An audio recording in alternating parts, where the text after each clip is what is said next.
paso para entender qué es lo que pasa aquí en el Congreso de la República es conocer a quienes hacen parte de él.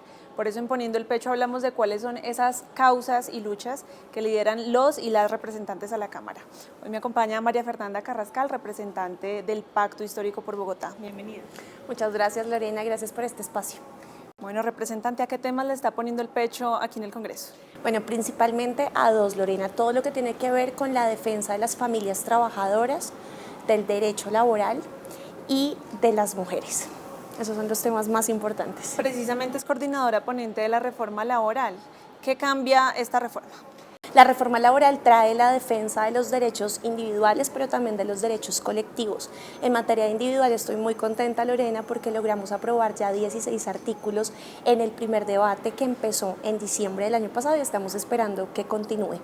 Ahí, particularmente, yo resalto dos hechos importantísimos e históricos porque con la 789 de la reforma laboral del 2002, de Álvaro Uribe Vélez, los trabajadores y las trabajadoras perdieron dos derechos muy importantes, tanto los festivos como dominicales, que son básicamente el día de descanso, que actualmente se está pagando en un 75% y en ese entonces se pagaba al 100%. Y perdieron también algo muy importante, que es el recargo nocturno completo. Antes empezaba a las 6 de la tarde, y ahora está empezando a las 9 de la noche. ¿Qué logramos? Haciendo consensos, haciendo acuerdos, no solamente entre el Congreso de la República, los partidos políticos, sino también con los gremios, que a partir de la aprobación de la reforma laboral empiece a las 7 de la noche, así que los trabajadores y trabajadoras estarían ganando 2 horas. Hay algunas voces críticas a la reforma laboral que advierten el impacto que esto podría tener en empresas pequeñas y medianas. ¿Cuál es su lectura frente a esa crítica? De hecho, en la reforma laboral hicimos un gran esfuerzo. Si ustedes revisan muy bien la ponencia del primer texto que se radicó hace más de un año y el segundo, que es el que se está discutiendo hoy, se hizo un gran esfuerzo en varios artículos de la ponencia para justamente, de alguna manera, beneficiar a las empresas pequeñas, a las micro y a las medianas. Esto es muy importante además porque no solamente se les están brindando garantías, Lorena, sino que también a los trabajadores y trabajadoras que ellos emplean y que ellas emplean se les van a brindar mejores salarios, mejores condiciones laborales, entornos laborales libres de acoso y de violencias, que usted sabe que esto sí que reduce la productividad de los trabajadores y de las trabajadoras, entre otros beneficios. Nosotros consideramos que si mejoramos la vida, la calidad de vida de los trabajadores y de las trabajadoras, pues van a ser muchísimo más felices. Esto también aunado a la necesidad de que descansen. Los trabajadores y trabajadoras necesitan descanso, necesitan tiempo de ocio, necesitan pasar tiempo con sus familias, y si hay trabajadores descansados, hay trabajadores mejor pagados, definitivamente son trabajadores y trabajadoras que van y consumen, la economía se mueve, le compran a las empresas y el país se vuelve no solamente más productivo, sino más competitivo. Todos ganamos. ¿Cree que esta reforma va a tener un mejor ambiente que la reforma a la salud, por ejemplo? Yo creo que esta reforma es una reforma que los colombianos y las colombianas quieren. De hecho, en las encuestas es una de las reformas que mejor aspectadas están. Definitivamente los colombianos y las colombianas saben que mejorando sus ingresos y mejoran su calidad de vida. Entonces yo creo que esta va a tener el abrazo de muchos colombianos y colombianas que saben que con mejores salarios pueden también elegir su proyecto de vida. ¿Y la pensión? ¿Cuál es su lectura sobre esa reforma? Bueno, yo creo que esa reforma es muy necesaria. Todo el país sabe también que es importantísimo de alguna manera liberar del presupuesto nacional esos 18 billones de pesos que hoy están pagando las pensiones. Necesitamos más personas cotizando y por eso la reforma laboral conversa también con esta reforma pensional. En la reforma laboral estamos proponiéndole al país que formalicemos al menos 1 millón de empleos, tanto de trabajadoras domésticas como de migrantes, de jornaleros y jornaleras, de, por ejemplo, estudiantes del SENA, que son contratos de aprendizaje, entre otros. Si nosotros tenemos más gente formalizada, tenemos más gente cotizando y podemos liberar ese presupuesto de la nación que hoy se está empleando en el pago de esas pensiones. Entonces, claro que se debe dar esta discusión, es muy importante que se dé esta discusión y que se haga con celeridad. Bueno, reforma pensional y laboral, dos temas muy grandes que discutirá la Cámara de Representantes. Vamos a una pausa, mensajes institucionales y volvemos a Poniendo el Pecho.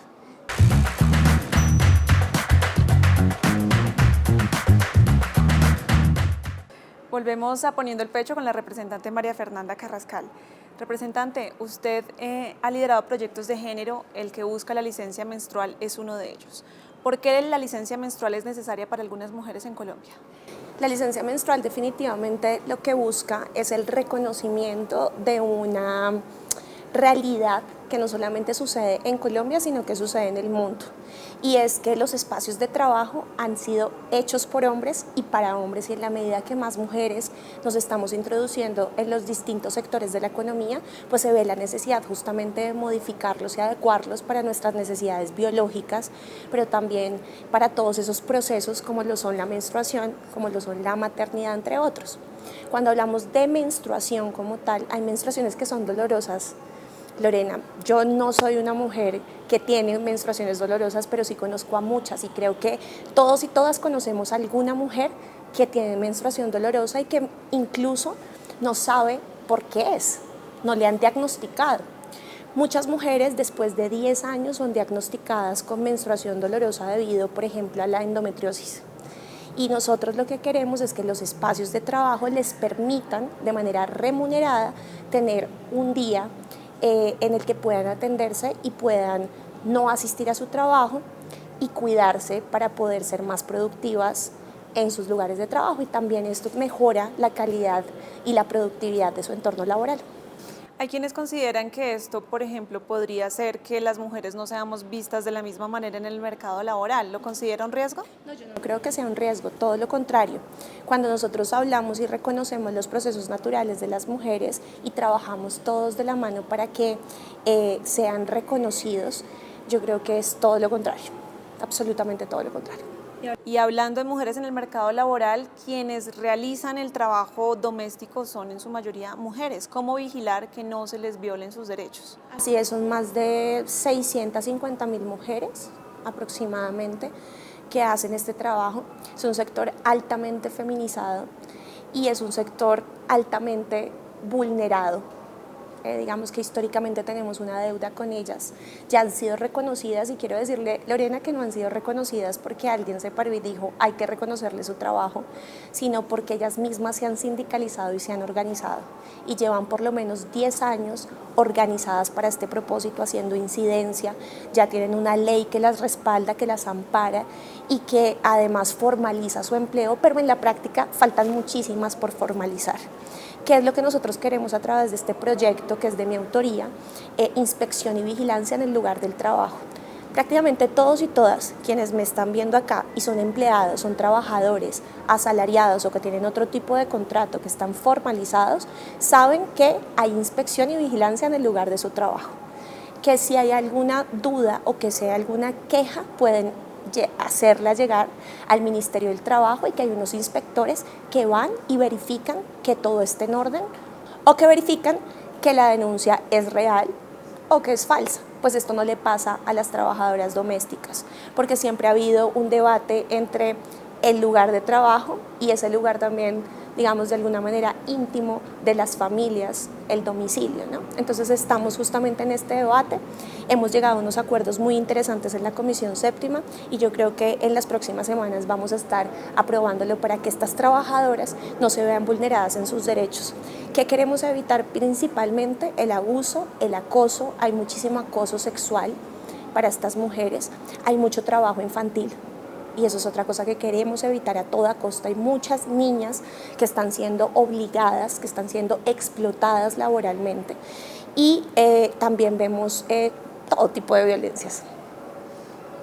Usted ya hablaba de feminismo y de luchas sociales antes de llegar al Congreso de la República. ¿Cómo fue ese cambio entre el activismo y ya la curul que ocupa? ¿Cuál ha sido el mayor reto en ese cambio?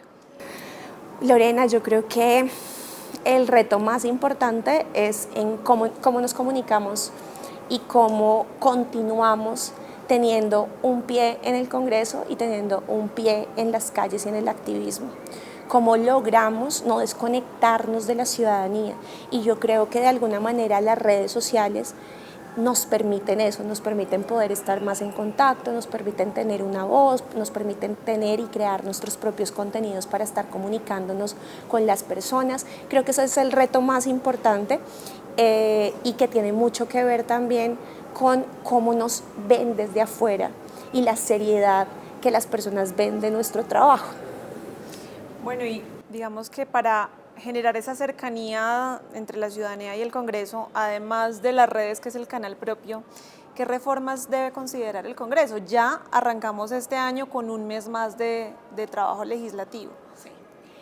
Yo, si le soy muy sincera, yo creo que más allá de lo que puede hacer el Congreso para reformarse a sí mismo, es lo que puede hacer el Congreso para verdaderamente incidir, influir y cambiarle la vida a las personas. Yo creo que las reformas sociales que la gente está esperando desde hace mucho tiempo, la reforma laboral que le mejora la calidad de vida, los salarios, el entorno laboral a los trabajadores y a las trabajadoras y formaliza varios sectores de la economía, la reforma pensional que le va a permitir a más viejos y viejas que hoy no pueden pensionarse recibir un subsidio, la reforma pensional también que le va a permitir a otras personas no solamente formalizarse y cotizar, sino también tener una vejez digna, la reforma a la salud que le va a llevar la salud directamente y mucho más cercana a los territorios y a las personas, la reforma a la educación también importantísima, ¿no? Yo creo que eso es lo que verdaderamente le cambia el día a día a las personas y nosotros desde el Congreso podemos hacer muchísimo para que eso suceda, además del control político, tomarnos con seriedad el papel y el trabajo que nosotros hacemos, eso sí que cambia la vida de las personas. Control político y proyectos son acciones que se necesitan para acercar la ciudadanía al Congreso. Vamos a una pausa a mensajes institucionales y volvemos a Poniendo el Pecho.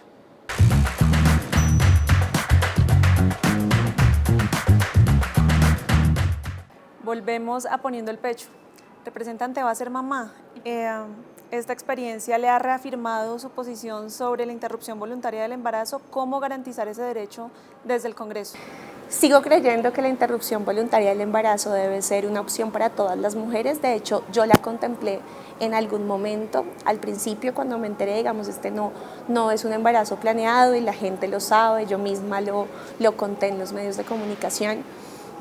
Pues tuve muchísimo miedo, Lorena, y lo contemplé como una opción porque es algo por lo que he venido trabajando desde mi curul, desde antes como activista, acompañando los movimientos de mujeres que conquistaron la sentencia 055 de la Corte Constitucional que despenaliza el aborto, pero también acá con una gran audiencia que hicimos, estamos influyendo, incidiendo, trabajando cada vez que podemos, no solamente en la interrupción voluntaria del embarazo, sino en todo lo que permita los derechos sexuales y reproductivos de las mujeres, que podamos decidir en libertad, ¿cierto?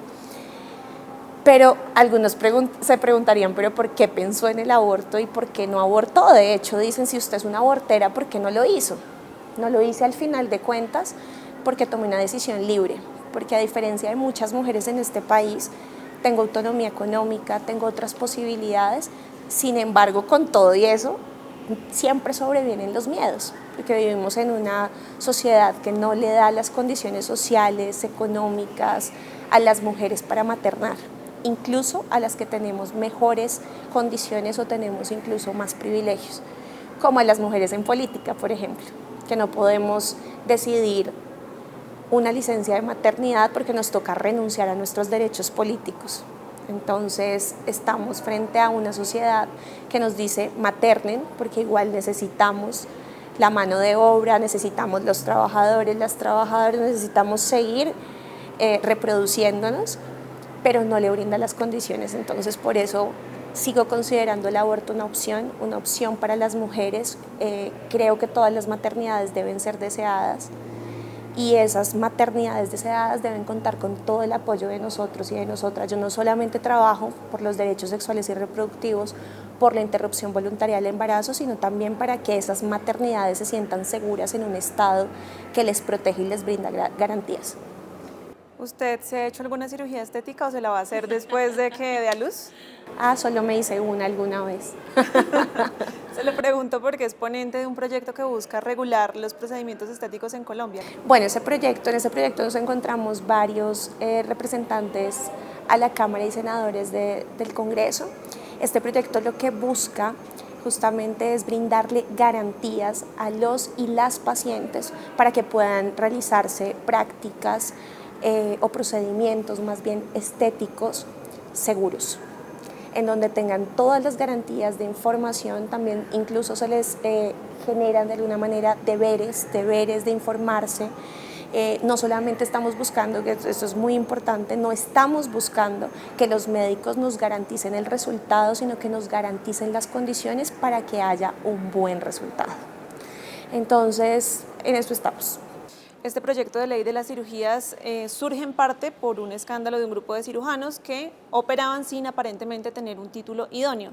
Y esto no solo pasa con cirujanos estéticos, también con gente que aspira a cargos públicos. ¿Cómo ponerle freno?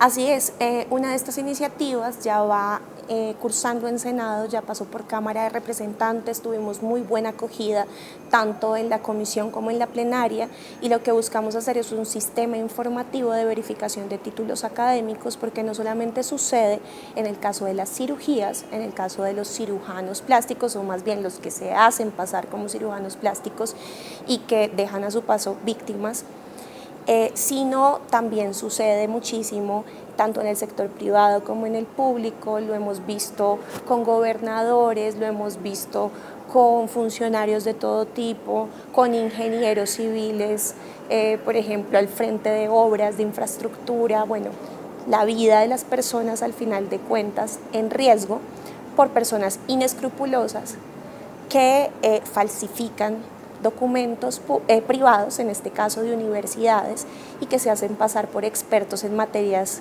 que nunca estudiaron.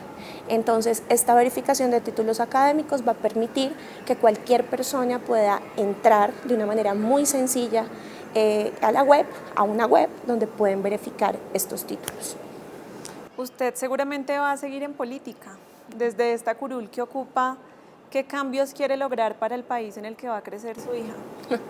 Muchísimos cambios, pero yo creo que los más importantes que podemos hacer, claro, pues tengo un cargo en el que el resultado se ve en leyes, ¿verdad? En las leyes específicamente, en todo aquello que nosotros logremos aprobar. Sin embargo, creo que lo más importante que estamos haciendo hoy como unas nuevas generaciones dentro de la política y dentro del Congreso de la República es poner sobre la mesa debates muy importantes y debates trascendentales para empezar a cambiar culturalmente este país.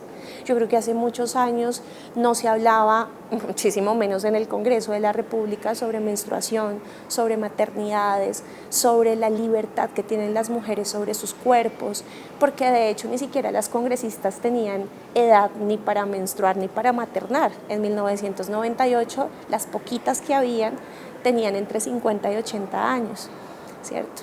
Por eso nunca les interesó ni siquiera legislar sobre licencia de maternidad para mujeres en política.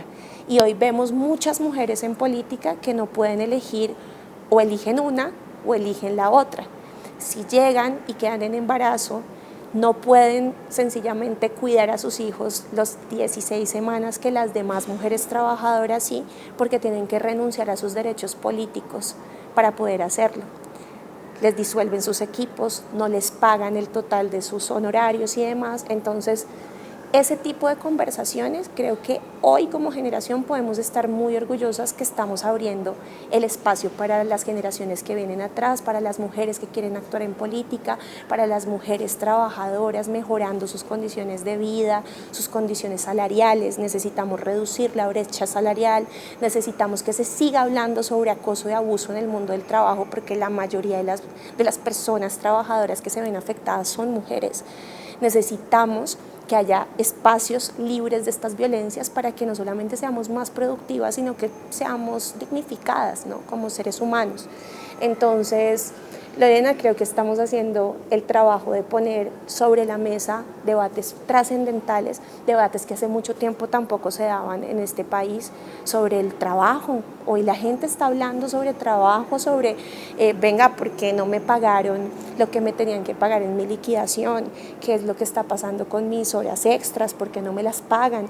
De eso hace mucho rato la gente no hablaba, porque se normalizaron muchas cosas en este país. La precarización laboral, por ejemplo, se normalizó, los paseos de la muerte de un hospital a otro, de un centro de salud a otro, también se normalizó, las filas de la EPS se normalizaron.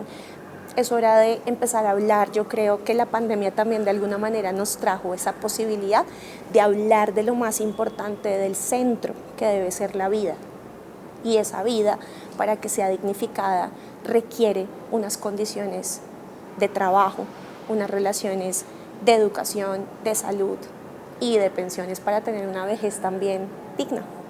Representante, muchas gracias por habernos acompañado y que le siga poniendo el pecho a esas causas que Colombia y que Bogotá necesita. Ay, muchísimas gracias. Ahí estaremos por las familias trabajadoras y por las mujeres, trabajando muy fuertemente. Y a ustedes, gracias por acompañarnos. Nos vemos en una nueva entrega de Poniendo el Pecho.